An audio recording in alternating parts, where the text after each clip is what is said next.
Bueno, pues funciona esto, ¿no? Buenas tardes a todas, a todos. En esta tarde yo diría que luminosa y de cielo abierto y despejada, por lo menos entre estos cuatro muros. Luego fuera hará el tiempo que haga y que estarán los paraguas abiertos y demás, pero yo creo que tener de nuevo aquí en Sevilla, aquí en su Andalucía, junto a su Cádiz, otra vez a Mauricio Vicental, es algo que nos ilumina lo suficientemente como para que se superponga a la climatología del día. Bueno,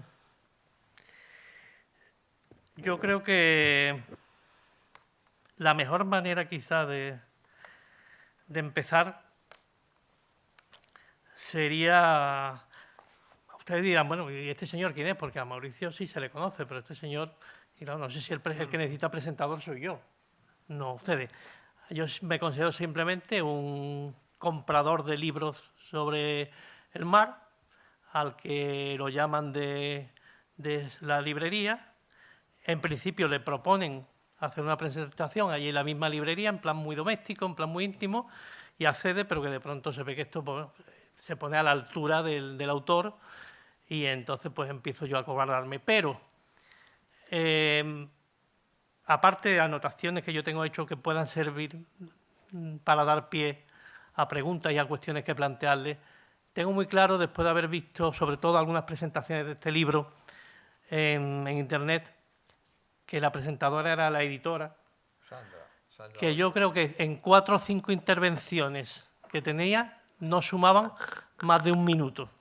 Pobrecilla, sí. Con lo cual yo creo que usted viene a escucharlo a él, no a escucharme a mí. Y que yo lo que tengo que hacer es hablar poco, justificarme un poco por la invitación que me han hecho, pero desde luego sentirme muy halagado y muy agradecido por ser un poco el que se sienta a su lado, ¿no? Decía que tenía algunas notas muy breves para empezar, antes de darle paso a él en la palabra. Perdóname, que lo primero ya... Sí, eso es importante. Me llaman de la universidad, hay que parar el teléfono. Que bueno. Y si encima vamos a... Porque estoy aquí en realidad invitado por la universidad, que he venido a dar unos cursos y tengo aquí hay algún compañero ilustre peruano que ha estado esta mañana también en los cursos en este encuentro hispanoamericano y la hispanidad, un futuro compartido, que se titula así el congreso, y por eso pues me llama ahora mismo la profesora que lo organiza alguna, para ver si asisto, supongo por la tarde algo, así que perdónenme que esto ha funcionado así. Voy a intentar a ver si lo consigo parar. ¿Se oye bien? ¿Se oye bien? ¿Se me oye bien? Si no, perfecto, siempre hay que hacer esa pregunta. Yo hace, creo que son 2 o 3 meses, falleció un insigne catedrático de Historia, una de las mentes más preclaras que había, de los que te recordaban que Historia es una ciencia también, para los que se pudieran acomplejar de pasar por esas facultades que no tienen el relumbrón de las de ciencias y demás, y que era Carlos Álvarez Santaló. Yo tuve la enorme fortuna de tenerlo como profesor, y además no me fue mal con él, pese a su fama como a la hora de poner las notas. Y era una persona que, cuando yo superé su asignatura, los cursos siguientes seguía yendo a sus clases, porque era una maravilla escucharlo. Eran otros tiempos en los que se podía permitir el lujo de llegar al estrado y, según las clases, durante 45 minutos o 1 hora y media, soltaba el paquete de tabaco encima del estrado, se quedaba medio secado con la silla y apoyaba el hombro, y aquello era una maravilla escucharlo. Creo que lo echaré de menos, pero con Mauricio creo que tengo incluso enriquecido ese caso. Mauricio es un gran relatador. Además, ustedes lo conocen, no lo voy a presentar porque ustedes lo conocerán mejor que yo. De qué manera escribe, de qué manera fusiona el conocimiento adquirido de manera teórica, pero conocimiento sobre todo conocimiento experimentado, basado en la experiencia, basado en su larga trayectoria. Estamos además ante un libro que es un libro en gran medida de memorias, y donde la implicación personal es la gran protagonista. Estamos ante el Mauricio Wiesenthal, que nace en Barcelona, pero que su infancia discurre en Cádiz, y allí es donde se adentra en todo el mundo del puerto, de los navíos, de los barcos. A mí, curiosamente, bueno, yo en el tema de navegación y demás soy un mero polizón. Cuando me dicen, digo, yo soy polizón. Y además me preguntan, ¿tú tienes barco? Digo, hay un refrán que dice que mejor que tener un barco es tener un amigo que tenga barco.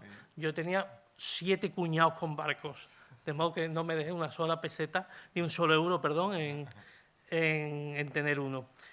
Y todo ese mundo que narra el libro como una especie de, no voy a decir cierre de ciclo, porque va a parecer que el libro es un epílogo, y me imagino que todavía le queda mucho que ofrecernos. Pero creo que allí nació, si no me equivoco, este libro. Todo el mundo marítimo, yo creo que la sabiduría de Mauricio es que no tiene fronteras, además, que no se divide en disciplinas, ni donde entra en cualquier época, cualquier momento, cualquier lugar, cualquier sitio, cualquier travesía, cualquier autor, cualquier personaje. A medida que ha ido publicando libros, lo ha ido volcando en vasijas o en cuencos con una forma determinada. Los títulos y los enfoques de sus libros eran esos cuencos y vasijas. Esta vez adquiere la forma, pues, de un buque. Y decía antes que, además, para mí, buque, navío, barco, siempre han sido unos elementos de un componente muy masculino, y que esa costumbre en el mundo del mar, donde la presencia de las mujeres a bordo hasta se tenía que dar hasta mala suerte. Sin embargo, desde la antigüedad los barcos adquieren nombre de mujer para hacer de esa manera presente a la mujer en el barco.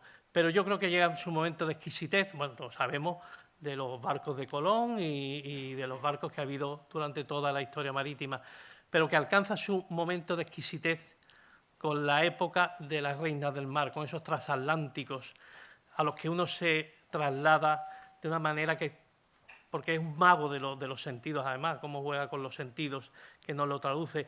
Quien quiera vivir una experiencia literaria o audiovisual, que deje ya de ver ni a James Cameron, ni a Titanic, ni nada. Aquí tiene una riqueza mucho más grande.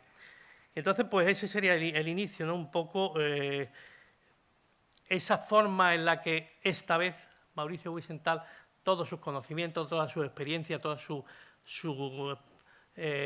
grandes conceptos de la vida, los vuelca en la vasija que es un buque, que es un barco, pero con la feminización del nombre de las reinas del mar, como eran los grandes transatlánticos a los que se refieren. Yo creo que esta vez estamos delante de una especie, él ha construido una especie de arca de Noé, en la que en vez de subir a animales, subir a las parejas de animales, ha subido todo su conocimiento y todo su enriquecimiento. Tú me dirás si me equivoco, pero un poquito, pues, para dar comienzo y que sea ya mi voz la que se calle, si acaso iré sobre algunas notas que vaya haciendo, dándote pie a algunos de los de estos, pero yo creo que no hace falta, que lo mejor es que me calle y disfruten ustedes, como ya saben que van a disfrutar de Mauricio Wiesenthal. Gracias a todos. Estoy contento siempre de estar en Sevilla. Mis amigos, mis compañeros saben bien que para mí es una referencia, lo ha sido todo a lo largo de mi obra, de mi vida de escritor, anterior también en mi época de estudiante, lo ha sido también porque nací en Barcelona, pero he vivido muchos años en Cádiz con la familia en Jerez, y por lo tanto para mí es verdad que Barcelona es uno de los grandes puertos históricos de España, pero Cádiz y Sevilla fueron los puertos de las puertas de América también. Y por lo tanto, desde pequeño estoy acostumbrado en Cádiz a la llegada de los correos, tanto los que venían de Guinea, porque eran todavía posesiones españolas, el Virginia Churruca, recuerdo aquellos los barcos de la Compañía Transatlántica, y luego los de la Transmediterránea, y luego los de Ibarra, que eran los que hacían los correos de la travesía de América, que llevaron a tantos emigrantes y que trajeron a tantos emigrantes a Europa. Es muy curioso porque yo aprendí, al llegar a Sevilla ayer, el taxista me dice, ¿usted es argentino? Digo, no, no soy argentino, soy español, soy hijo de alemanes, de mi madre que era cántabra, o sea, por lo tanto he vivido en Andalucía y de todo eso se ve que sale un argentino. Es la mezcla que tenemos afortunadamente en el mundo que nos permite tomar tantas nacionalidades porque nos hemos movido por medio mundo y parte del otro también. Si hay portugueses, también los incluyo, más y más mundo hubiera. Por eso creo que realmente en este libro nació ya desde los sueños infantiles de encontrarme en una ciudad como Cádiz, que cuando llegaban aquellos correos, el Cabo de Hornos, el Cabo de Buena Esperanza, la ciudad se transmutaba, ya conocen Cádiz ahí como casi una pequeña isla, una ciudad blanca, una ciudad de torres, las torres pijías, aquellas típicas gaditanas, y la llegada de los barcos, entonces barcos de carbón, con el penacho de humo, las mujeres en la casa intentando rápidamente subir a las azoteas para que no se llenasen de hollín, y la llegada de los emigrantes y la llegada de los viajeros, que encontrabas un compadrito tocando el bandeón en una esquina, las fruterías cambiaban de repente lo que tenían expuesto, que no, claro, eran las frutas nuestras, y se llenaban de papayas, de mangos, de granadillas, de guanábanas, de frutas que entonces eran difíciles de conseguir en toda España y que sin embargo venían con los barcos de América. Todo eso, el emigrante típico, ya se pueden figurar con lo que significa precisamente de experiencia para un niño, y ese sentido de vivir en una ciudad que estaba también abierta sobre un balcón enorme sobre el Atlántico, a mí me influyó mucho. Influía, creo, en todos los niños españoles de mi generación, y yo recuerdo que era aquella época que si yo nací en el año 43, repito, en Barcelona, pero desde el año 48 ya estaba en Cádiz, y todavía cuando el general Perón había hecho la ayuda a España, que había mandado trigo, y la ayuda que se hizo desde Argentina, entre ellos venían algunos libros, y recuerdo uno que se llamaba el UPA, que lo había escrito un Constancio Vigil, que era un uruguayo de aquellos de la Escuela Liberal de Sarmiento, de aquellos viejos maestros latinoamericanos. Y es en ese libro, que era un libro para niños, que tenía dibujitos, unos dibujos, como tantos libros infantiles, y debajo los nombres de los objetos representados arriba. Y yo aprendí a leer solo, porque yo cuando fui al colegio ya había aprendido a leer, es una de esas cosas que por un proceso extraño, hojeando aquel libro, aprendí a leer, pero había aprendido a leer de forma que cuando veía un pimiento yo decía ají, cuando veía una cuerda yo decía un piolín, cuando veía un pastel decía una masita, cuando veía una chaqueta decía un saco, cuando llegué al colegio ya era argentino. O sea, ese fue curiosamente mi iniciación en el mundo ya de la palabra. También me operaron de amígdalas como a tantos niños cuando tenía 5 años, y el médico me dijo que estuviese un poco callado, cosa que para mí es difícil, pero entonces lo hice, soy muy y era. Además, sobre todo, así muy respetuoso, me dijo hay que callar, y yo me pasé tantos días callado que mi madre sobre todo, que ejercía de andaluza, aunque no lo era, pero ejercía de andaluza y exageraba a veces las cosas, pensaba ya que el médico, que era un viejo compañero de mi padre de la Facultad de Medicina, ya muy mayor por lo tanto, pensaba que me había extirpado las cuerdas vocales o algo. Y lo primero que hablé con una voz extraterrestre fue decir, tráeme un papel que verás cómo es. No, tráeme un libro que verás cómo leo. Me trajeron un libro, mi madre dice, no, leías de corrido, o sea, y pensamos, y dice, yo llamé rápidamente a tu padre y le dije, mira, el niño lee. Bueno, entonces yo le dije, pues tráeme también un papel que escribo. Y escribía, pero de derecha a izquierda, y pensando que en mi familia hubo también antepasados judíos, pienso que heredé curiosamente, y lo digo por si hay algún estudioso de cómo pueden ser los aspectos más recónditos de nuestras herencias, que comencé escribiendo de derecha a izquierda. Luego todo eso me acompañó con un cierto grado de dislexia, de forma que todo lo que se legó ya lo aprendí leyendo yoga y viceversa. Todo ese mundo fue el mundo de mi infancia, como ven, un poco ya fuera de lo más usual. Tuve muchas vocaciones de pequeño, pero la de marino me acompañó enseguida, dibujaba barcos, tenía un amigo en el colegio que me acompañaba en esta afición, e intercambiábamos en un blog de aquellos con espiral, que dibujábamos las islas y los países donde queríamos vivir. Hoy día no había tantos adelantos, ni tantos juguetes, ni tantos instrumentos mecánicos como acompañan hoy día a los niños, y curiosamente con aquellos dibujos aprendimos a competir entre los dos. Dibujábamos la casa del gobernador de nuestra isla y él dibujaba una casa mejor o con unos jardines mejores, el barco, así fuimos haciendo un mundo que compartíamos desde muy pequeños.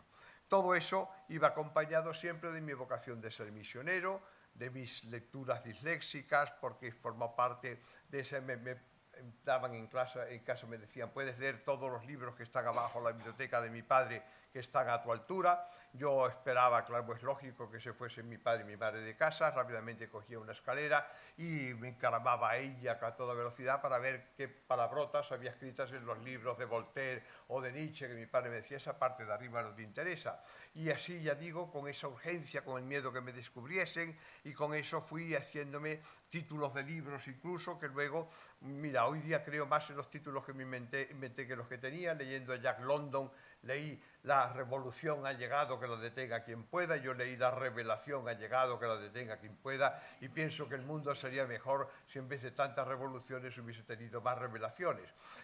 Y todo eso fue lo que acompañó esta entrada en el mundo de los viajes. Mi padre que era catedrático, mis tíos eran diplomáticos, en la familia casi todos eran médicos, catedráticos, diplomáticos, y yo tenía también esas vocaciones en que dudaba, porque influyen los padres en los hijos para que yo me aficionase a alguna de estas cosas, y realmente mi vocación siempre era más bien la de ser misionero, ir a países lejanos, conocer el mundo, viajar, y con eso hice mi cátedra cuando tenía 24 años, y después de eso, un día le dije a mi padre, padre, yo no quiero seguir siendo catedrático. Disgusto de mi padre, tenía de bueno que tenía mucha fe en mí, y pensó, bueno, ¿cómo te vas a abrir camino en la vida? Y dije, cogiendo una mochila, saliendo, yéndome a Francia, yéndome por el mundo adelante, y allí comenzó mi vida de escritor. Porque ahí comencé lo que yo quería hacer realmente, que era cargar mi mochila de recuerdos, de vivencias, para poder estar un día con personas como ustedes, amables, que vienen a escucharlos, y no contarles la vida de un funcionario o la vida de un catedrático.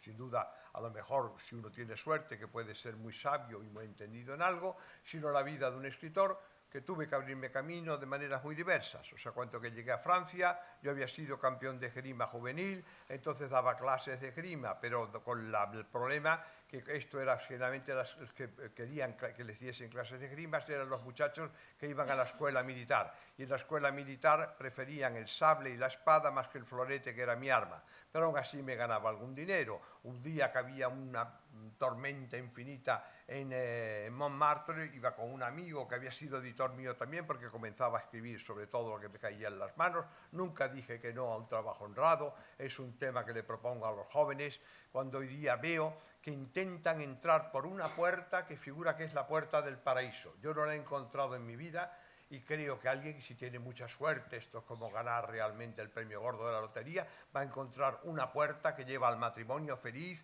a la mujer amada, a los hijos buenos, a toda la carrera que uno tiene. Yo no he sido así. En el mundo había 1000 puertas, uno entra por la primera como en los juegos de rol y detrás hay un precipicio, luego un señor que te da una escoba, luego sigues adelante y unos momentos subes, otros bajan. Los que siempre han vivido una vida en progresión subiendo, tengo que desconfiar mucho de ellos, porque pienso que alguna vez han hecho trampa, y recuerdo la frase de Nietzsche, he jugado tanto y he perdido que cuando gano digo, no me habré hecho trampas. Y por eso me da mucho miedo de esta nueva cultura que nos viene mucho de Estados Unidos, por ejemplo, donde incluso se denigra y se llega incluso a vituperar la figura del perdedor. Y oigo todavía chulos que van por el mundo diciendo, este es un loser, es un perdedor.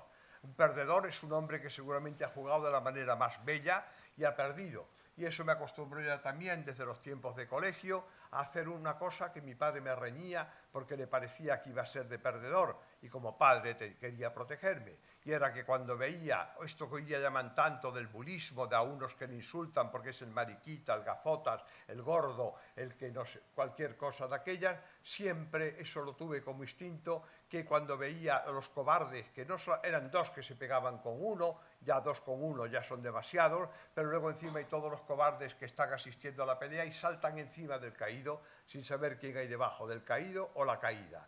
Y siempre tuve, y sigo teniendo a gala, haberme metido a sacar el que estaba debajo. He recibido muchos aleñazos y muchos golpes, por eso a mi padre le preocupaba, hasta que un día leí que Lord Byron hacía lo mismo y pensé, bueno, salvando las distancias ya me he ganado una buena.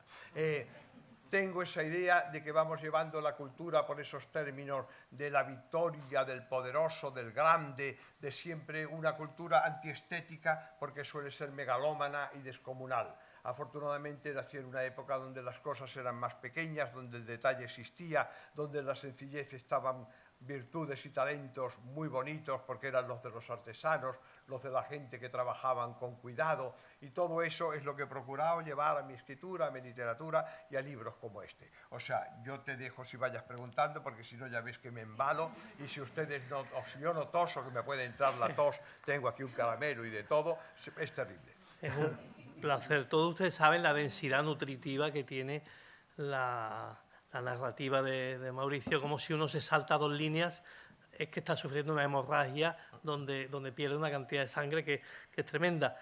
No voy a hacer un spoiler del contenido del libro, hay una travesía preciosa, donde hay unos grandes referentes, el primero, por supuesto, Sara, sí. Toda historia de amor, es una historia de amor bellísimamente contada, donde hay cosas muy bonitas, pero si te menciono algunas vas a referirte a ello, y prefiero centrarme en toda esa sabiduría que va volcando. Yo mencionaría algunas frases para quedarme en que nos comente quizás la última. Dice, el oficio de escritor es un quehacer del horizonte y un que soñar del cielo. Un barco es un lugar de aprendizaje.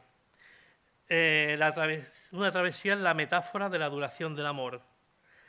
Las historias que perduran suelen nacer sin proyecto, porque los dioses no crean con planos ni programas. Y la última, en el misterio de la vida, el instrumento de medida es la condición humana. Sí, esto que dices, Paco, y te lo agradezco, es, perdón, te he llamado Paco, Francisco José, el nombre completo, Paco, para resolvernos, llámame como quieras. Hay una cosa que a mí me llama la atención, esta mañana creo que lo comentábamos con los compañeros en la universidad y con los muchachos que estaban jóvenes allí, que vamos lanzando en nuestro mundo, en esta época, a los jóvenes sin iniciación, palabra sagrada, sin iniciación, entramos en el aprendizaje de una técnica, de una sabiduría, sin duda muy útil para que sean ingenieros, o médicos, o abogados, o bomberos, lo que quieran ser. Pero falta lo que para mí yo había aprendido, porque como mi padre era alemán o descendiente de alemanes, yo entré mucho en el mundo desde la lectura de literatura, también por algunos autores alemanes, entre ellos Goethe. Goethe influyó mucho en mi obra, influyó mucho en mi iniciación, y él se inició en su época, porque desde los griegos hemos tenido esas corrientes, esas vías de iniciación que eran básicas para que los pueblos tuviesen una identidad y tuviesen una memoria de su propia cultura. Y pienso, y esta mañana también entraba en ese tema, pienso, por ejemplo, lo que nos dio el Grecia, nos lo dio la epopeya, con los personajes, la mitología, los dioses, la fe y el teatro.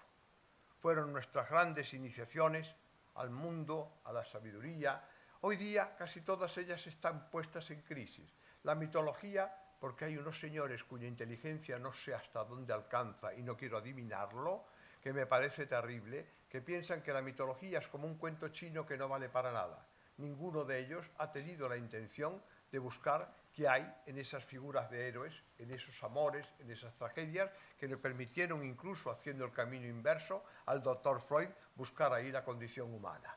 O sea que, por lo tanto, aquellos que piensan que eso se hace como una crítica, como si fuese una crítica teológica, diciendo se trata de idolatría, de religiones falsas, de prejuicios, lo mismo que se sigue haciendo con nuestra vieja tradición cristiana, con lo cual ahora se la vuelve a convertir también en lo mismo que se había hecho ya con la mitología. Yo, afortunadamente, soy hijo del respeto de todas esas tradiciones humanas y humanistas, que son las que me han educado y me han entrado en el mundo de las imágenes, en el mundo de la psicología, en el mundo de de los sentidos, que son los que permiten educar el espíritu y entrar en la iniciación. No hay otra forma de educarse en el espíritu que no es a través de los sentidos, porque no volamos cuando nacemos, ni somos brujos, ni gurús, ni videntes. Por lo tanto, es el mundo de los sentidos el que nos introduce. Sí se educa, claro, cuando todavía sigo oyendo que alguien piensa que los sentidos son sinónimos de crimen o de perversión o de algo, pienso con qué gente estoy tratando.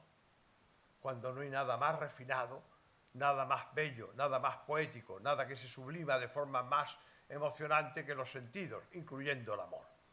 Por lo tanto, hay algo en nuestra cultura que desde la Ilustración fue degenerando, desde el racionalismo fue convirtiéndose en una secta, no la razón, cuidado, no vaya a pensar nadie que está hablando con el señor de la bola, o sea, no la razón, el racionalismo, ya su propio nombre indica que es una exageración de uno de los dones y de las potencias de la inteligencia.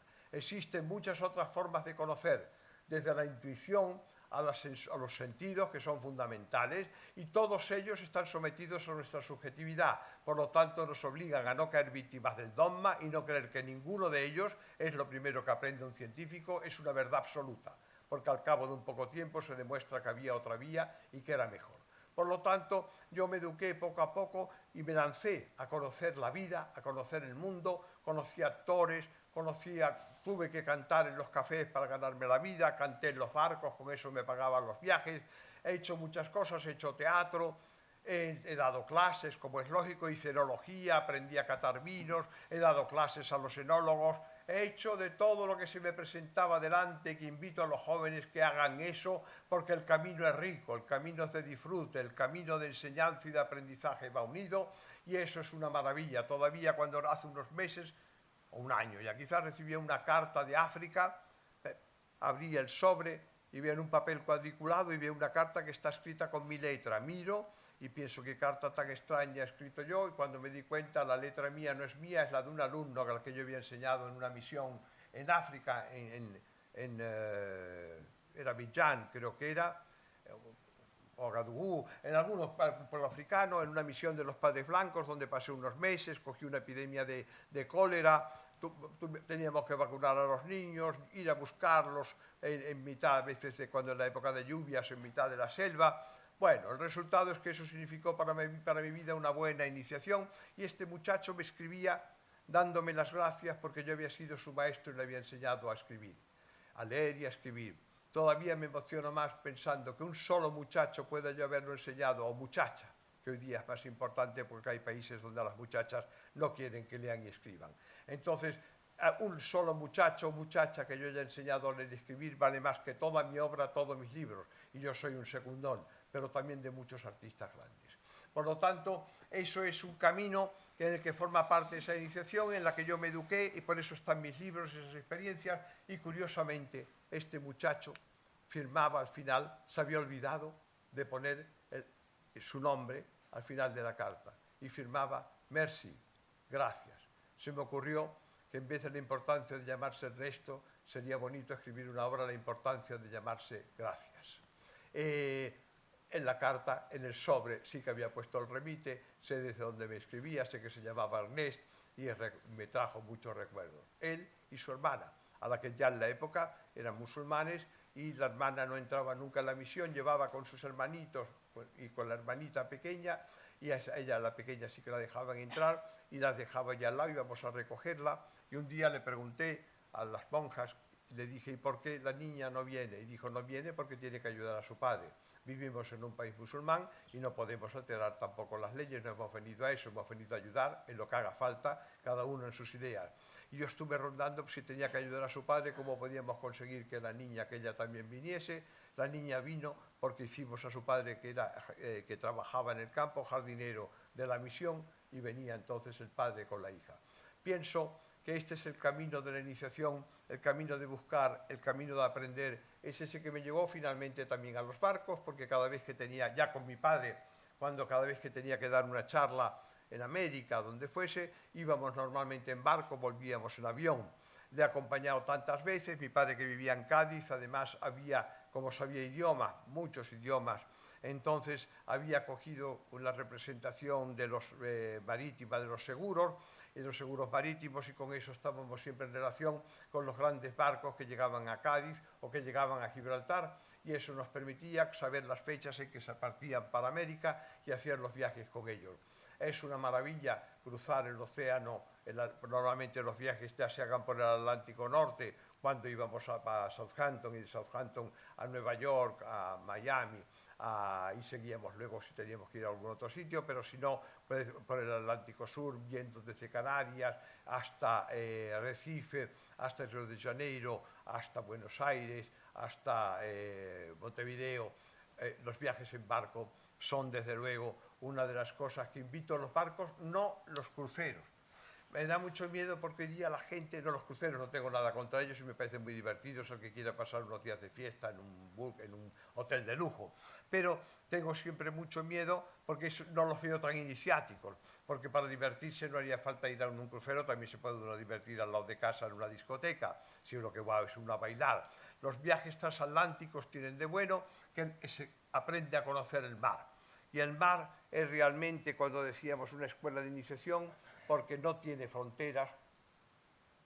Las navegaciones de varios días en el mar enseñan a convivir con la gente en el barco, cada ser humano es una novela en marcha, y en un barco se aprende a convivir con toda la gente, los de la tripulación, los pasajeros, las compañías, por ejemplo, que viajan, yo he conocido a los Platters, a Aretha Franklin, a David Niven, a Peter Firtel, actores de cine, todos viajan en los barcos porque llevaban con ellos las películas cuando se trasladaban a otros escenarios, llevaban con ellos toda la maquinaria, todo el atrecho, y no digamos los musicales más bonitos que he visto siempre en el mar, porque se pagan el viaje por las tardes actuando en el teatro, todos los musicales que se estrenaban en Londres y que iban para Estados Unidos, todos los que se estrenaban en Estados Unidos que hacían el viaje contrario y iban a Londres. Esas mesas del capitán donde puedes hablar con la gente, conocer a viajeros que vienen cada uno de ellos con sus historias. Y ahora me viene a la memoria, ya que has hablado de Cádiz, yo conocí al que era el héroe de mi juventud. He procurado tener héroes, eso que también hoy día va desapareciendo, y se va hablando generalmente con tono muy crítico de gente que suelen ser corruptos, sinvergüenzas, gente horrible, que vamos amontonando nombres que nos da cada día el telediario y el periódico y nos mete en la cabeza de personas que sería mejor no conocerlas. Sin embargo, lo que mi amigo Jules Robin, el amigo de Zweig, cuando que tenía unos viñedos en el Loire y que fue a visitarle buscando siempre el rastro de mi maestro Zweig, y contaba lo que llamaban los santos de nuestro calendario. Todos tenemos los santos de nuestro calendario. Unos son ortodoxos y están en los calendarios de la Iglesia y son recordados en justicia por lo que hicieron o por lo que ofrecieron a la humanidad, en amor, en caridad, en enseñanza, en lo que fuese. Otros son menos conocidos, pero uno los ha encontrado en la vida y los puede incluir en su calendario. Y yo les recordaría que tengan siempre un calendario de la gente grande, de la gente buena que conocieron, que los hay en el mundo sin duda, y con eso se quita uno neurosis y pensar que el mundo no tiene ya solución. Y les contaba eso porque de mis héroes de juventud estaba el capitán Henrik Carlsen, que era un danés, personaje increíble, que había hecho la Primera Guerra Mundial en barcos mercantes y luego había sido movilizado a la guerra y había llegado a operar de apendicitis a un tripulante con los instrumentos que había de cirugía en el barco, dictado por la radio por un médico, y lo había salvado. Aquel capitán tuvo en una noche buena, terrorífica, en Cornualles, una costa difícil para los que navegamos, en las costas de Cornualles, tuvo una tempestad tremenda y el barco comenzó a escorarse, y con eso salvó a su tripulación porque llegaron unos barcos que había cercanos afortunadamente y pudieron lanzarle un cabo para que la tripulación se salvase. Pero sin embargo él dijo aquello famoso: yo no abandono mi barco. Saben ustedes que en el derecho marítimo el que rescata un barco se lo queda con la mercancía. Luego se supo que llevaba mercancía bastante comprometida y mercancía muy valiosa, y el hombre se quedó en el barco, y se quedó en el barco hasta que minutos antes de que se hundiese consiguieron finalmente arrastrarlo, a salvarlo. Yo lo conocí en Cádiz. El barco este que estoy hablando se llamaba Flying Enterprise, era de la East Branson, venían al puerto de Cádiz continuamente. Entonces, conocido a todos aquellos barcos famosos, el Navegable, el Constitution, el Independence, en el United States, en todos aquellos grandes barcos que eran el símbolo de cada país, los italianos, el Enrico Chi, bueno, el Rex no, porque esa era la gran obra del régimen fascista, que era el orgullo de Mussolini, y también sería el orgullo de Fellini en sus películas, cuando hace la caricatura de aquellas obras que considero que son la perdición del mundo, aquello que llaman siempre insumergible, el más grande.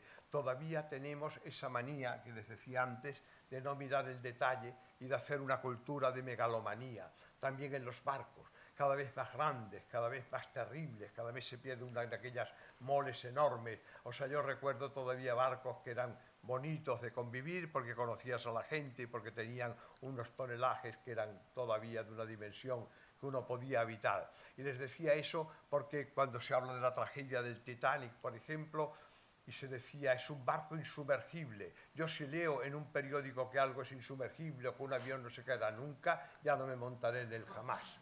Es normal, cualquier ser humano sabe que cuando se dice una palabra tan bestia, el que lo dice es un loco y el que lo deja decir es un propagandista de algo horrible, de un abuso sin duda. Por eso cuando veo la palabra inteligencia artificial ya me bajo del tren, porque la inteligencia artificial va a ayudarnos a todos sin duda en muchas cosas, pero no en lo que creen, porque si gobierna el mundo, yo ya me queda poco tiempo y afortunadamente no lo veré a la inteligencia artificial gobernando el mundo, cuando sería interesante que se hiciese no la inteligencia artificial, la sensibilidad, el consuelo, el espíritu, y todo eso es lo que no hace. Con la inteligencia con la que todos tenemos nos arreglamos y si nos unimos salimos adelante, incluso para inventar la inteligencia artificial.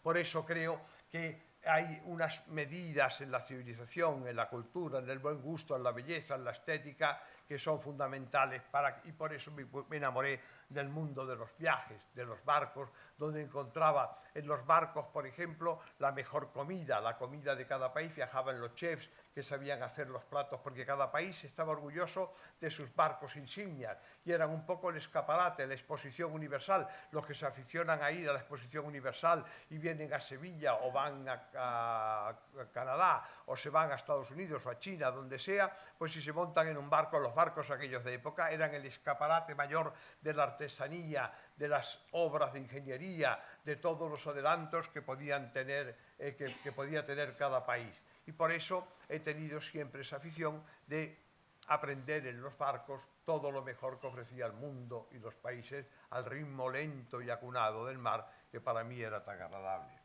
Y nunca más veía una mujer que en la cubierta de un barco. Nunca más bello una mujer en la cubierta de un barco, porque nunca más bello que el tiempo de un barco, el poderse vestir para rodear el rito de una bonita noche, de una fiesta. Pero no, es que cada vez que digo esto en público y me da miedo por los jóvenes, me da mucho miedo que piensen en el mundo horrible del mal gusto de los nuevos ricos y del lujo. Es que los barcos que yo he viajado toda mi vida, por ejemplo estas reinas del mar, el Queen Mary, Queen Elizabeth, Queen Victoria, recuerdo que en todos ellos, ya incluso me llamaba la atención, viajaban mucha gente mayor también, muchas señoras mayores, solas, viudas sin duda, que tenían sus hijos que habían emigrado a América y que hacían el viaje para ir a verlos, para ir a pasar unos días con ellos, con sus nietos. Y aquellas señoras, cuando llegaban las noches de gala, salían siempre impecables, con un vestido largo, de ceremonia, que evidentemente se repetía en todo el viaje. Y entonces a mí me hacía gracia ver cómo aparecían de bien vestidas, sin embargo con aquella sencillez de no llevar joyas y grandes cosas cada día. No, llevaban lo que podían, hasta que descubrí que en una de las cubiertas inferiores había una lavandería y unas tablas de planchar. Y aquello era un casino maravilloso, porque yo he hecho muchos amigos y amigas en las lavanderías y en los sitios de las planchadoras de los barcos, porque es donde se convivía con la gente y hacías amigos. O sea, además yo tenía ya, como había sido estudiante en Inglaterra, pues tenía astucias que sabía que se tenían pobres señoras para ahorrarse algo. Les decía siempre, no olviden ustedes que cuando se está en una lavandería, los calcetines se meten dentro de los bolsillos del pijama. Va todo unido en la misma pieza. O sea, y este tipo de trucos les valía a ellas para reírse y seguir mis normas de... Porque ¿en qué mundo vivimos donde se presenta como lo más admirable el que un barco haya cogido y haya arrancado de un barrio casi suburbial 20 bloques de pisos hacinados y se hayan puesto encima de un casco. Y eso se vende como la mayor maravilla. Eso es lo que yo, también en el mundo soviético que yo conocí, porque puesto que escribí mis libros sobre Tolstoy, cuando fui el que me encargaron de hacer la guía oficial de Rusia cuando la Olimpiada en 1980, en los tiempos de Brezhnev, y habían construido aquello que los argentinos llaman casas chorizo, aquellas casas interminables, terribles, donde uno entraba, había solamente abajo las cocinas y todas las cocinas eran comunales, los lavabos eran comunales, he habitado esas casas, o sea, iba allí con los amigos que les llamo amigos, entonces eran troicas que iban continuamente a ver a dónde yo iba, qué buscaba, qué leía, bueno, cosas porque era un mundo dedicado al espionaje. Y por eso me llama la atención que esa aglomeración, en vez de, incluso hasta lo que da el barco, cuando hablo con los amigos y me dicen, es que en el barco hay mucha gente, me decía el otro día una amiga. Yo decía, digo, es curioso que me he recorrido el mundo en barco durante años viendo muy poca gente más que la que yo quería. Porque claro, yo me voy a una biblioteca, yo me voy, sé siempre, en todos los barcos hay un montón de lugares que son los lugares idílicos para las parejas que quieren arrullarse o hacer un poco de manitas y nadie les estorba, más que un escritor como yo que está en un rincón viviendo su vida y tomando sus apuntes. Hay otros sitios donde uno sabe que va a estar todo el mundo a la misma hora. Hay gente que lo busca. Yo todavía, que soy un poco solitario, afortunadamente, porque sé librarme de la soledad y lo paso muy bien cuando me puedo dedicar a trabajar, a pensar, a soñar o lo que sea. Hay gente que en un bar, voy por la mañana a desayunar, me siento en una esquina tranquilo, sin meterme con nadie, y una sola persona que viene se sienta a mi lado. Y pienso, no se le puede ocurrir ir más lejos y dejar una higiénica distancia entre un ser humano y otro. O sea, no comprendo, pobre gente. Hay algunas personas que viven enfermas y entonces siento con eso toda disposición para ocuparme de quien quiera que yo le dé un rollo como el que estoy dándoles a ustedes. Pero evidentemente pienso que también es bueno que cada uno se ocupe de su propio mundo y que no se hable tanto como se habla hoy de una manera terrorífica y enfermiza de la soledad, cuando la soledad es una virtud del alma, cuando es una soledad activa y uno se puede servir a sí mismo y lavar y limpiar la casa y poner la lavadora. Vivo solo, tengo una señora que me viene de vez en cuando, pero evidentemente una vez cada 15 días o 20 días, por lo tanto yo me ocupo de hacer mi casa y mis cosas y no me siento solo. Vivo acompañado de mis libros, acompañado de mis héroes, acompañado de mis sueños, de mis pensamientos y de, gracias a Dios, de muchas amigas y amigas que continuamente me tienen llamándome, mandándome mensajes, ya has tomado las pastillas, ya has hecho lo que tienes que hacer y me van siguiendo la vida. Soy muy feliz. Así que, por lo tanto, no veo por qué contar siempre la miseria y exponer a los demás a un mundo de miseria cuando, curiosamente, no tengo propiedad de casa. Hace muchos años que perdí mi casa porque para pagarme mi vida de escritor tuve que prescindir de tener una casa de propiedad. No tengo coche. Vivo como una persona normal de mi retiro, de mi sueldo, de los bolos que hago y de lo que trabajo en mis libros, que me dan, ya saben que es un 10% de lo que valgan, porque tengo una editora que es buena y además me lo paga. Algunos no tienen ni esa suerte y no lo ven nunca más. Con lo cual, por lo tanto, no me quejo. Pero lo que sí pienso es que una sociedad que tiene una casa propia y ya de entrada considera que la casa propia no cuenta en las propiedades que tiene. La casa propia cuenta, porque hay mucha gente que no tiene casa propia y los alquileres son una locura, yo lo veo como me lo suben. O sea, por lo tanto, este tipo de cosas creo que también sería bueno que hiciésemos una corrección para que no figure que el mundo de los barcos es un lujo, cuando el mundo de los barcos era el mundo de los emigrantes. Todas las cubiertas de un barco no eran barcos de cruceros, eran barcos de migrantes. Desde pequeño he ido en estos barcos que cito aquí, que describo, con sus maderas perfumadas, con sus maderas nobles, con sus salones, sus cortinas con brocados maravillosos, con el techo del Queen Elizabeth en el comedor, que era un techo que tenía un espejo arriba y estaba diseñado así porque al maravilloso diseñador se le había ocurrido que cuando se flamea un plato en la cocina, las llamas brillan en el techo. todas esas maravillas que son gente de gusto, artistas, pintores, músicos, que tocaban el piano, que dirigían la orquesta. ¿A dónde dejamos toda esa gente que está alimentando la imaginación, la fantasía y el buen gusto en el mundo? Es que nada más vamos a comprar un instrumento electrónico que sin duda ha inventado un ingeniero que tiene mucho mérito y que manejan una gente que tiene mucha sabiduría, pero no vamos a creer también en una señora que ha estado bordando encajes, en un hombre que ha estado pintando un mural. Es que no vamos a perder el renacimiento y la posibilidad del renacimiento en un mundo de cosas prácticas y utilitarias, donde nunca hay un momento para la fe, ni un momento para el ensueño, ni un momento para el amor, ni un momento para San Pablo cuando dice: es más bello dar que recibir, es más bello amar que ser amado. Con eso ya se resolvió la soledad. El que ama nunca estará solo.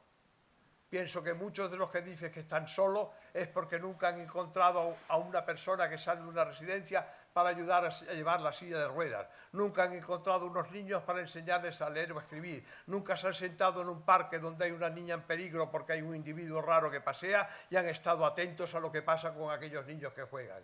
¿Qué estamos viviendo? Un mundo de millonarios, de felicidad, donde se oyen todo el día discursos de, en el fondo, lo mal que lo estamos pasando. Entonces me da miedo, porque además hablo entre españoles y hablaba ahora en el Congreso de Unión con Latinoamérica y con Hispanoamérica, y estaba pensando en que vamos haciendo un mundo donde perdemos, muchos ya hemos dicho, los valores iniciáticos, pero muchos de esos valores de comunicación, en la lengua, en tantas cosas, que convierten al viajero en un turista. Yo comprendo la cantidad de movimientos que va habiendo en el mundo, en los países que están llenos de turismo, que el turismo trae riqueza, pero hartos de las impertinencias de los turistas, de los que se drogan, de los que hacen ruido, de las casas que no se pueden alquilar porque hay quien especula con ellas y con eso se gana la vida haciendo alquileres de aquellos por días o por lo que sea, como si fuese un hotel. Tantas cosas que van ocurriendo en este mundo que se convierten luego en escándalo social a las que nadie pone freno. Y eso es lo que estamos viviendo. Y me llama la atención en un mundo que aparenta ser pobre, en un mundo que es muy hipócrita, donde no ocurre precisamente que se pone freno a todos esos abusos. Y les decía lo del turista, porque que un señor vaya a un país y vaya a un país para tirarse en una piscina borracho, o para hacer daño en un sitio, o para hacer ruido, me parece absurdo, porque se podía tirar en la piscina de su padre, que la tira al lado sin duda, y nos dejaba a todos tranquilos. O sea, todo ese tipo de cosas que se montan como de un mundo victorioso, un mundo feudal, donde hay unos caciques que hacen todo, se permiten, pero que pueden tener 15 años y pueden hacer este tipo de violencias y este tipo de gamberradas, y no hay ningún sistema que haga pensar que todo eso, los viajeros, que diferencio de los turistas, Marco Polo, Heródoto, los cartógrafos, los comerciantes como Marco Polo que recorrían el mundo, los representantes de una marca de papel higiénico, lo más barato que quieran, que recorría de pensión en pensión el mundo y viajaba, pero viajaba para hacer un servicio. Y llegaba a un sitio porque tenía que aprender la lengua, porque tenía que mantener una palabra de comerciante y saber hacer el regateo y valorar lo que vendía y lo que recogía. Esos eran viajeros. Hoy día el mundo se nos ha llenado el ocio. Todo consiste en cómo resolvemos el ocio de manera que uno todavía, el ocio es sagrado para el que ha trabajado, porque el descanso es un derecho del ser humano, sin duda. Entonces, cuando uno ha trabajado, uno tiene su ratito de ocio. Pero no entiendo un mundo que cada día quiere jubilarse antes, que haya menos horas de trabajo, y entonces lo que vamos a convertirnos es en un mundo de ocio que será invivible, que es el mundo del turismo. Y mi mujer, en paz descanse, se escandalizaba cuando un día estábamos para ingresar en un barco, para entrar en un barco, y haciendo una cola en el puerto de Hamburgo, creo que era, y había uno de estos, uno de los que no se llamarán nunca perdedores, el contrario, la antípoda de Nietzsche, que venía con unos grandes maletones donde debía llevar todo su equipaje, y ese hombre empujaba y me empujaba y ya no podía más, me estaba metiendo las maletas por todas partes y yo no aguantaba, y en un momento me volví, y mi mujer lo recordaba, eso es lo que había aprendido yo en mi vida en Inglaterra, ese sentido del humor que a veces puede ser, que es útil para defenderse, a veces puede resultar impertinente, pero me volví y le dije: oiga usted, no empuje, que aquí todos somos millonarios. Pues todavía utilizo en la cola del pan volverme de vez en cuando a alguien que se cuele y decide: pare usted, que todos somos millonarios. O sea, él le llama, un viejo amigo, Pierre Daninos, que escribió un libro sobre eso, le llama los turistócratas. Estos que consideran hoy día que el turismo, por eso tiene de invasivo y tiene de desagradable, ser turista es ser un aristócrata. Y se va a una agencia de viajes donde te dicen, ¿conoce usted las Islas Seychelles? Este señor ni habla francés, ni sabe nada de las Islas Seychelles, ni en el fondo le importa, y sería igualmente feliz yéndose a las Islas Alborán. O sea, y resulta que se va hasta las Islas Seychelles, transporta un montón de maletas, deja aquello lleno de restos, a una sociedad que nada más que se tiene que dedicar a quitar los restos que van dejando todos esos turistas, de cáscaras de pescado, de lo que quieran. Es un mundo antiestético, absurdo, si ustedes lo piensan dos veces, y por eso no quiero nunca que mi canto del mar, de la libertad, de viajar, la libertad importante, Paco, ya que hablamos de esto también, los barcos y los trenes que permiten viajar sin estar atados. En el coche vamos atados, en el avión vamos atados, y a mí viajar atados me parece una contradicción. Entonces me gusta mucho el barco porque en el barco uno se mueve arriba y abajo y va de un comedor a un cine, de un cine a una sala donde escribe, de la sala donde escribe a un pianista que está en un rincón tocando el concierto de la tarde. Es una vida, sin duda, que es como una ciudad flotante, pero una ciudad agradable, civilizada, donde realmente, por eso yo creo que es una evocación de un mundo que a veces se pierde, pero que es un mundo de convivencia, es un mundo de idiomas, donde se hablan diferentes idiomas, donde se puede asistir a una variedad de culturas y de novelas. Por eso el libro está novelado. Me has hablado de mi primera mujer, de Sara, y has dicho que el libro tiene una... Es verdad, yo voy contándoles todas estas cosas, pero el libro en realidad lo que tiene, como ha advertido Paco con muy buena voluntad para que yo diga algo de lo que hay en el libro hay una historia de amor que va ligada sobre el recuerdo de aquella novia, de aquella primer amor que fue para mí muy novelesco, muy divertido. La conocí en Londres, yo tenía una reunión de antiguos alumnos de Cambridge y ella estaba en una fiesta porque era descendiente de Byron, ya me parece que he citado a Byron alguna vez. Byron para mí era un personaje loco, sin duda, loco, guapo y peligroso, como decían sus primas, pero un personaje interesantísimo, de aquellos que para mí me significó una lectura de juventud golosa.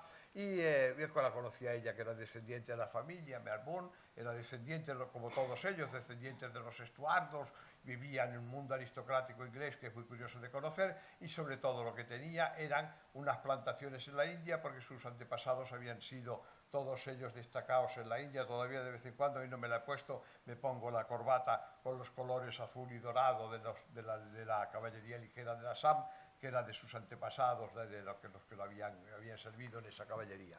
Y recuerdo cuando llegamos allí a Darjeeling, esto estaba delante del Kanchenjunga, recuerdo a lo lejos, en la lejanía, la hoz del glaciar del Kanchenjunga, los tibetanos que entraban en el 55, Tíbet, China se había comido al Tíbet todavía, no ha dicho nadie en Occidente, estamos todo el día quejándonos de muchas cosas injustas que van pasando, nadie ha dicho nada de qué pasa con los tibetanos que andan rodando en este mundo como exiliados, una de las culturas fundamentales que hemos tenido en el mundo, una cultura iniciática, una cultura que los occidentales, como diría Paul Morán, comprendíamos hasta la Edad Media. Un caballero andante de la Edad Media era capaz de comprender a un tibetano porque sabía que su iniciación estaba unido a la búsqueda de un ideal, a la búsqueda de un Graal, igual, y estaba unido también a un pensamiento místico. Por lo tanto, todo ese mundo de Lohengrin, todo ese mundo de los maestros cantores que hemos perdido, era un mundo que nos unía a Oriente, que nos unía a los peregrinos, que nos unía al mundo iniciático. Todo eso lo hemos borrado desde que vino la Ilustración y nos separamos del mundo iniciático, de los que buscan otras formas de acercarse a la realidad. Aquellas que Rilke llamaba la sabiduría del corazón. Todavía me extraña, me gusta el mar, porque el compás del mar es también el compás del corazón. El corazón sigue siendo la sabiduría de la madre. Lo primero que el niño oye en el vientre de la madre es el corazón de su madre, el latido. Y por eso en música llamamos instrumentos femeninos, instrumentos de mujer, instrumentos de las diosas madres, todas las que hubo en el mundo, de Diana, de Hera, de Juno, de Minerva, de Tenea, siempre tenían como instrumentos los instrumentos de percusión. El tambor es el instrumento de la madre.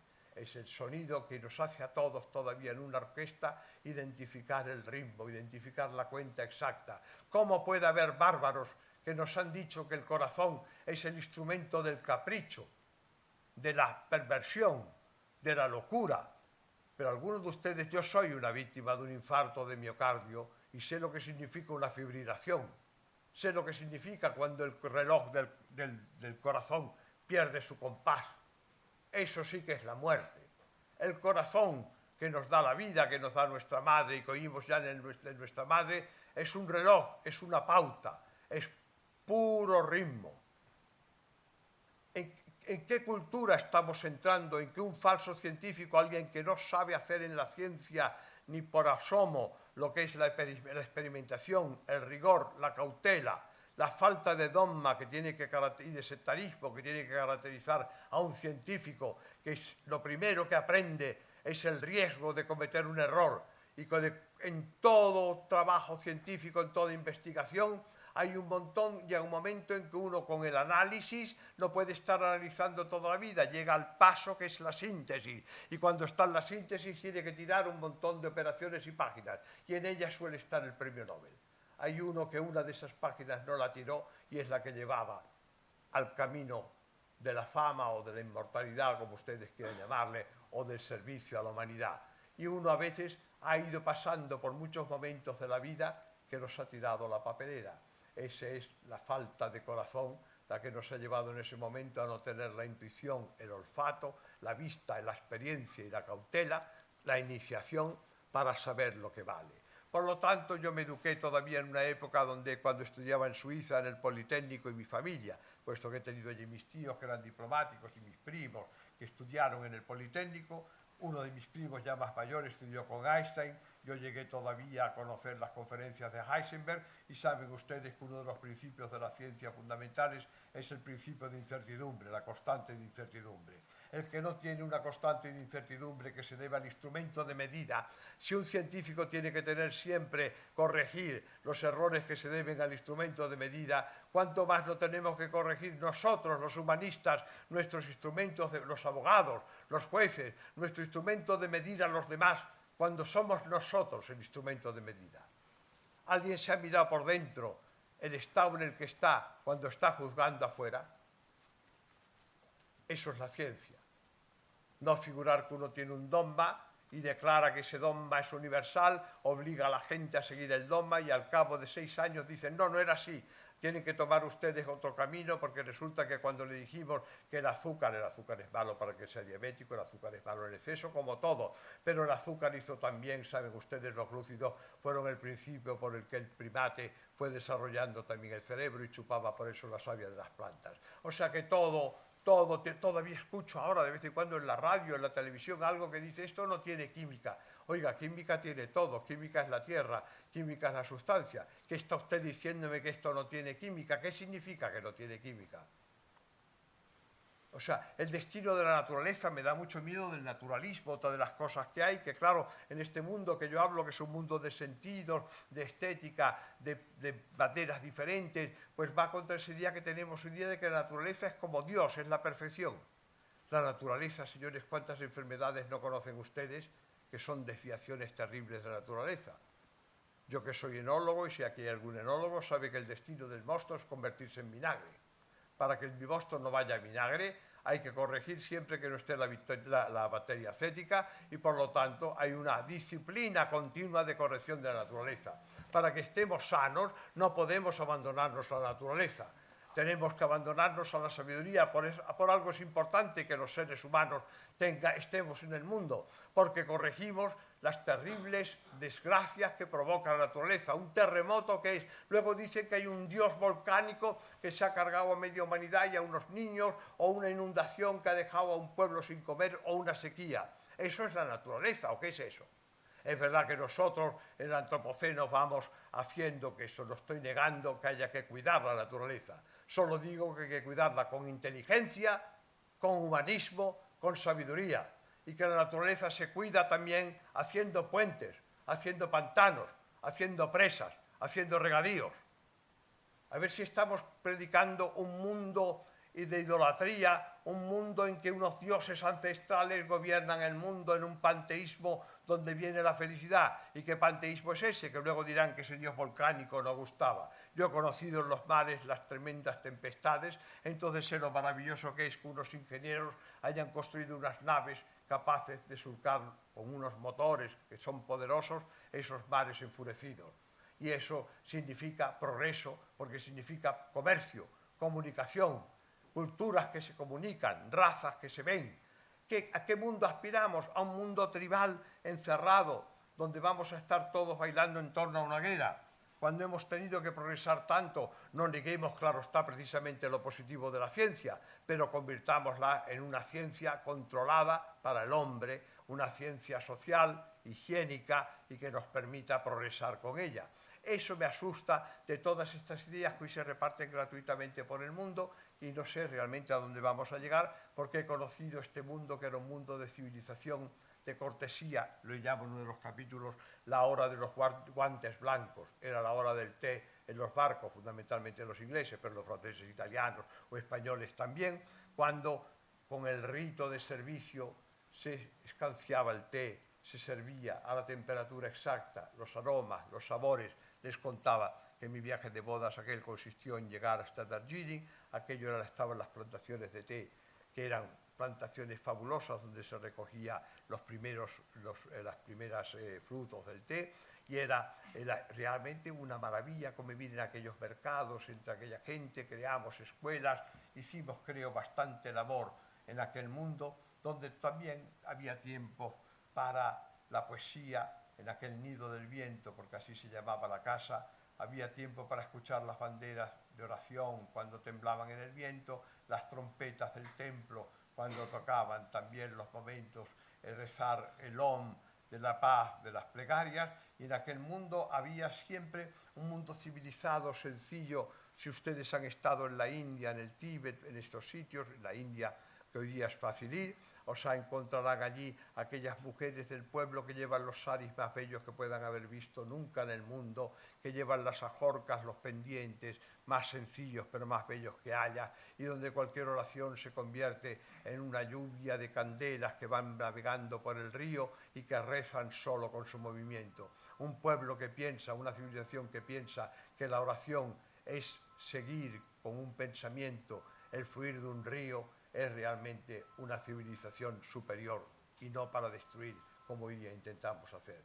Por eso pienso que en este libro lo que yo he intentado es transmitir lo que en mi infancia y en mi época vino como mundo el mundo de los muebles bellos, de las marqueterías, de los vidrios, de la lig, de los cristales, que todo eso era trabajo de cientos de artesanos, no de una máquina que producía 2 millones por minuto y que enriquecía a 2 empresas multinacionales capitalistas terroríficas que se comen el mundo y que van a lanzar satélites por todos lados y van a mandar hombres como pelotas por el universo. O sea, en vez de ser propiedad de eso, eran gente que trabajaba también para otro aspecto de la civilización y del progreso, que es la sensibilidad, la civilización, la cultura, no vivir precisamente a expensas de la naturaleza salvaje.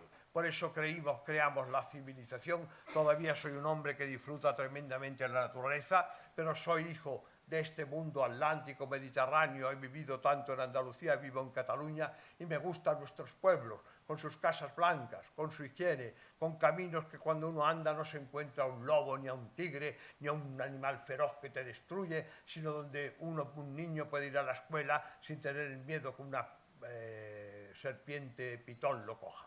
O sea, esto por lo tanto forma parte de la civis, de la urbanización, de la civilización, que es el mundo del progreso. Lo vamos olvidando, porque es verdad que estamos asqueados de ese mundo turístico, de ese mundo mecánico, de ese mundo falso, pero el que no sepamos utilizarlo no significa que es un mundo de progreso, de higiene, de salvación de la enfermedad, de ayuda a la gente que necesitan prótesis, de ayuda a la gente que tiene enfermedades que son difíciles, de ayuda a las familias que tienen que batallar con esas situaciones de desamparo, y ese es el mundo del progreso hecho por la sabiduría humana, no por la inteligencia artificial. Hasta ahora lo hemos hecho con los campesinos que tenían un arado, con el panadero que hacía cada mañana el pan. Yo iba cuando vivía en Marruecos, en Marrakech, iba cada mañana a la madrasa, donde estaba un amigo que enseñaba a los niños, que leían las suras coránicas, haciendo la memoria, moviéndose, cosas de sabiduría que se han perdido, lo que el movimiento de la mecedora ayuda al trabajo, ayuda al consuelo, ayuda a la oración y ayuda también a los niños a la lectura.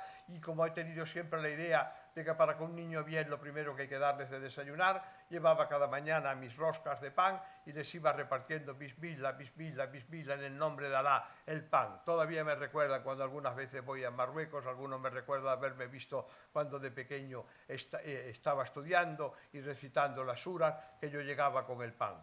Creo que todo eso lo hicimos los hombres antes de tener que complicarnos la vida, pensando que no hay más verdad que la que sale de las técnicas complicadas. Hay una verdad que sale del corazón, la he repetido varias veces: es más bello amar que ser amados, es más bello dar que recibir. Y creo que en ese mundo de los barcos aprendí desde pequeño estas historias. También picardía, me pasaba por las cubiertas inferiores, donde los marineros tenían entreabiertas las puertas de los camarotes, y ahí veía unos pósters que para un niño eran sabrosísimos, donde aprendí casi toda la geografía que pude aprender. Y recuerdo que en uno de aquellos caminos, estábamos en Río de Janeiro, creo que era, o en Salvador, en Río de Janeiro, era carnaval, y me encontré de repente dos muchachas que venían con unas mallas y venían vestidas del carnaval. Y una de ellas me cogió y me dijo: muchacho, menino, no vayas a contar nada de esto a nadie, ni a tus padres, ni a nadie, porque te metemos en un baúl y te dejamos en el puerto. Y me dijo: nosotras somos las primas del capitán. Desde entonces yo quise ser marino, porque pensaba que lo más bello que había en el mundo era viajar con las primas del capitán. Después de eso aprendí en mi época lo que hoy día es las hamacas de cubiertas, se llamaban Transat porque eran de la compañía Transatlantique. Y un día yo iba corriendo, después de haber visto seguramente a las primas del capitán, y le dije a mi padre y a mi madre gritando: papá, mamá, aquí está lleno de tumbonas. Y mi padre me dijo: hijo mío, esa palabra no se dice. Entonces descubrí que las tumbonas eran las primas del capitán. Dije, ahora suelo decir hamacas. Les cuento estas anécdotas porque es una escuela para un niño realmente vivir en un barco.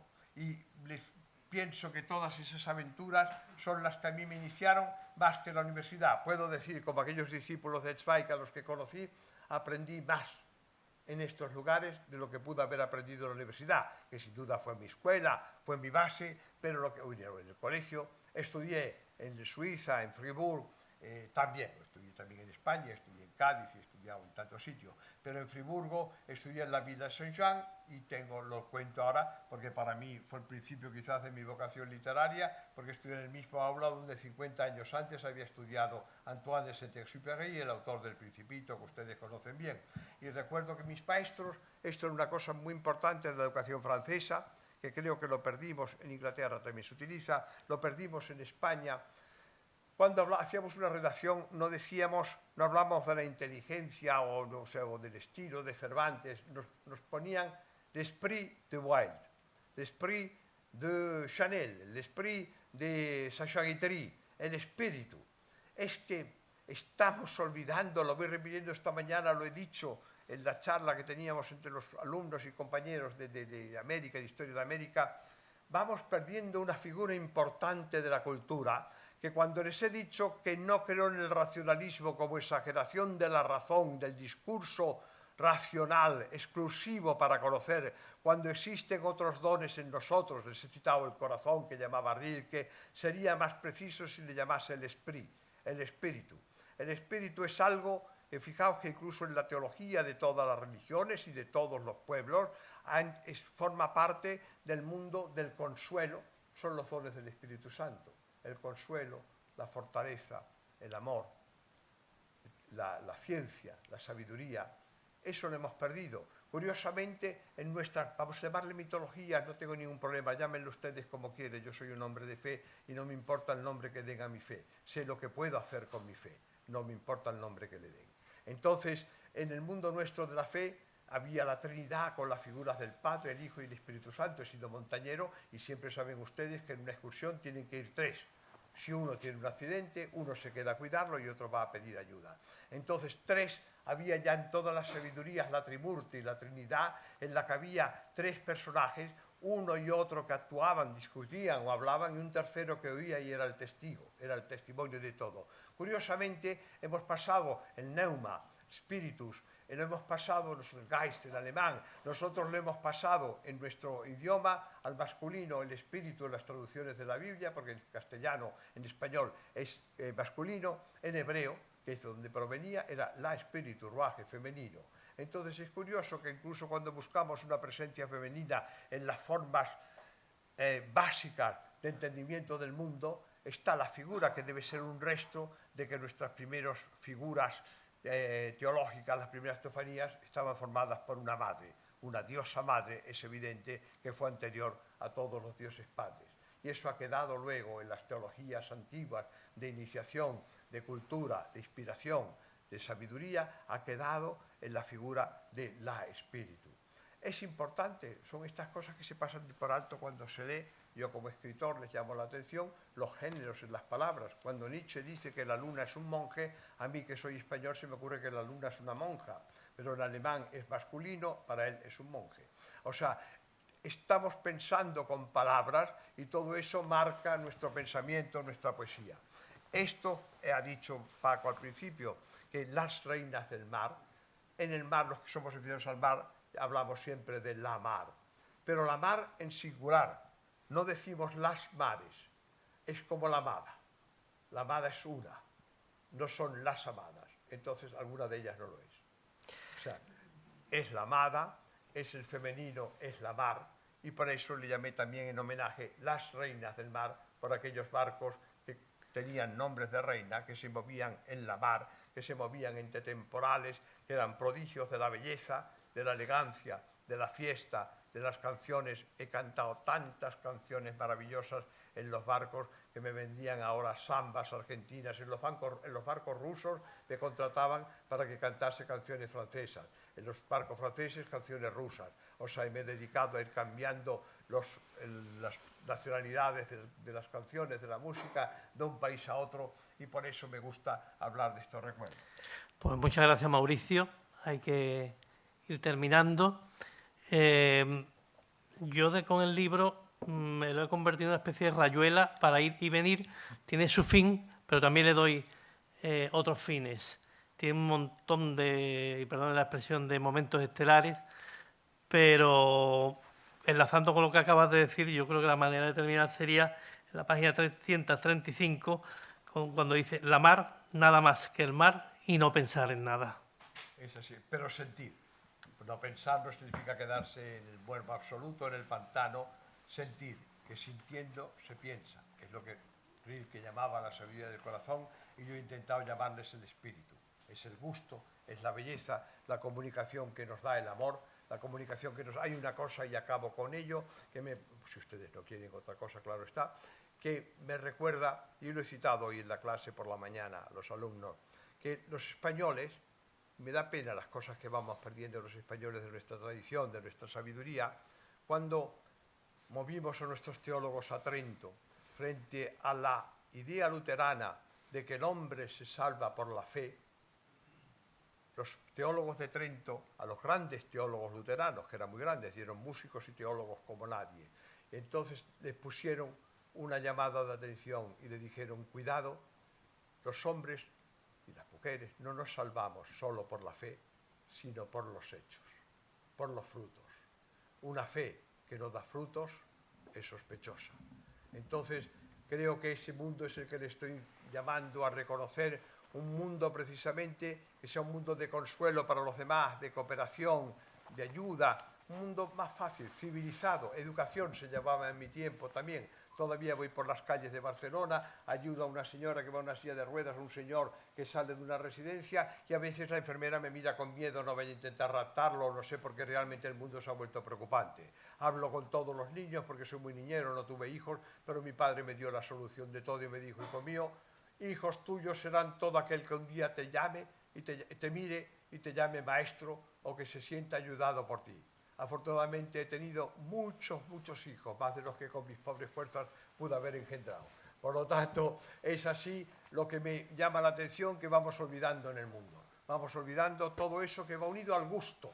y que mi escuela, eso sí se lo puedo decir, no fue ninguna escuela especial de religión, tuvo una educación religiosa, no fue ninguna escuela especial de sabiduría, diríamos, técnica, no valgo para muchas cosas, soy torpón, se me caen las cosas de las manos, hoy que soy mayor, fue una iniciación en la vida, viendo a los seres humanos, hablando con ellos. Así es que he intentado hacer un libro en el que, como me decía un amigo, director de cine, me decía, lo importante para empezar una película es que haya de repente algo de acción. Por eso también hay acción en la película. Dice que, por ejemplo, se abre una puerta, entra algo en escena, así comienza una escena. Y luego se corrigía y decía, mejor si entra por la ventana. O sea, pues he procurado un libro donde hay algunas entradas por la ventana y algunas salidas por los aires que espero que a ustedes les gusten y les sean de grato recuerdo. Gracias.